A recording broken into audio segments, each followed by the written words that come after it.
Michael Jackson की क्या conspiracy theory है? क्या कुछ लोग अभी भी बिलीव करते हैं कि माइकल जैक्सन अभी भी जिंदा है? और माइकल जैक्सन की मौत कैसे हुई थी?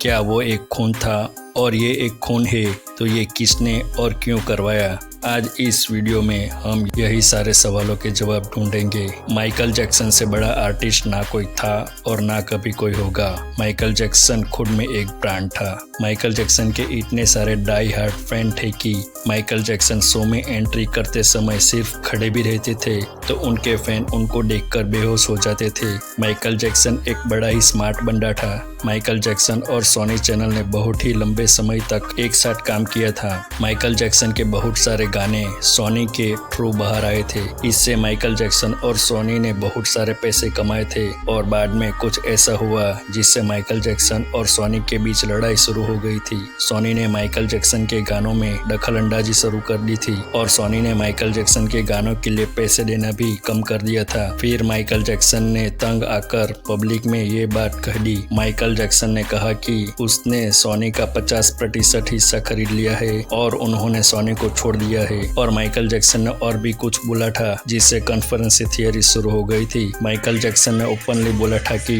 Tommy Motorola is evil man. और उस टाइम की एक बहुत ही बड़ी आर्टिस्ट थी मराया कैरी, जो टॉमी मोटोला की एक्स वाइफ थी। टॉमी मोटोला सोनी के CEO थे। टॉमी मोटोला मराया कैरी के फोन भी टैप करते थे। टॉमी मोटोला एक पावरफुल बंदा था और मराया कैरी ने ये सब कुछ माइकल जैक्सन को बताया था। माइकल जैक्सन ने ये भी पब्लिकली सबको बता दिया था और माइकल जैक्सन का स्टेटमेंट था कि सोनी किल म्यूजिक। और बाद में सोनी और माइकल जैक्सन के बीच बड़ी लड़ाई शुरू हो गई थी। माइकल जैक्सन ने ये भी बोला था कि टॉमी मोटोला ब्लैक आर्टिस्ट को पसंद नहीं करते थे। इसके बाद क्या हुआ, इस लड़ाई को समझने के लिए हमें पहले की बात जाननी होगी। जब 1983 में माइकल जैक्सन को पेप्सी की एड मिली हुई थी और वो पेप्सी का कमर्शियल शूट कर रहे थे, उस समय माइकल जैक्सन के बालों और जैकेट में आग लग गई। माइकल जैक्सन को पता ही नहीं चला कि उनके बालों में आग लग गई है। बाद में अचानक से लोग आए और उन्हें बचाया। माइकल जैक्सन का चेहरा थोड़ा जल गया था। माइकल जैक्सन के घाव भरने, दवाइयाँ और प्लास्टिक सर्जरी हुई। लंबे समय तक उनकी दवाइयाँ चली, इसीलिए माइकल जैक्सन एकदम से धीरे धीरे अलग दिखने लगे थे। माइकल जैक्सन की दवाइयों में एक दवाई थी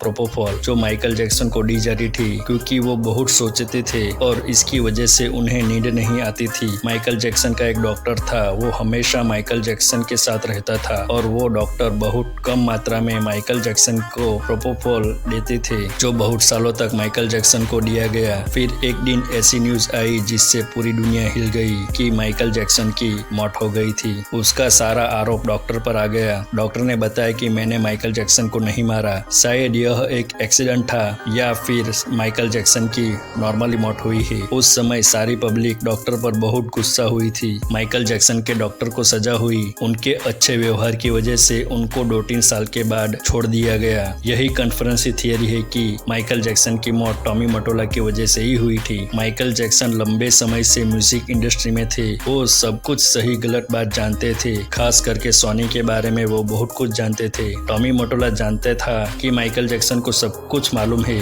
ऐसा बोला जा सकता है कि टॉमी मोटोला ने ही माइकल जैक्सन को डॉक्टर के द्वारा मरवाया होगा। रिपोर्ट से यह मालूम पड़ता है कि जो डॉक्टर था वो काफी कर्जदार हो गया था, उसे पैसों की बहुत जरूरत थी। इसीलिए शायद टॉमी मोटोला ने डॉक्टर से कहा होगा कि मैं तुम्हें पैसा दूंगा, तुम माइकल जैक्सन को मार दो और 2-3 साल जेल में रहने के बाद मैं तुम्हें जेल से निकाल दूंगा। और शायद ऐसा ही हुआ होगा क्योंकि माइकल जैक्सन के पास रहने वालों का कहना है कि माइकल जैक्सन का स्वास्थ्य बहुत ही अच्छा था, उनको इतना जल्दी नहीं मरना चाहिए था। माइकल जैक्सन की हत्या हुई थी। उस समय माइकल जैक्सन सोनी के खिलाफ बोल रहे थे और म्यूजिक इंडस्ट्री में जो कुछ भी गलत चल रहा था उसके खिलाफ बोलना चालू किया था। माइकल जैक्सन ने इन सारी बातों के चलते ये कहा जा सकता है कि माइकल जैक्सन को टॉमी मोटोला ने ही मारा था। लेकिन बहुत सारे लोगों का मानना है कि माइकल जैक्सन अभी भी जिंदा है, क्योंकि एक बार एक टीवी चैनल पर एक बंदा आया था, उसका चेहरा जला हुआ था। उसके चेहरे से और बात करने के तरीके से नहीं लगता है कि ये बंदा माइकल जैक्सन ही होगा।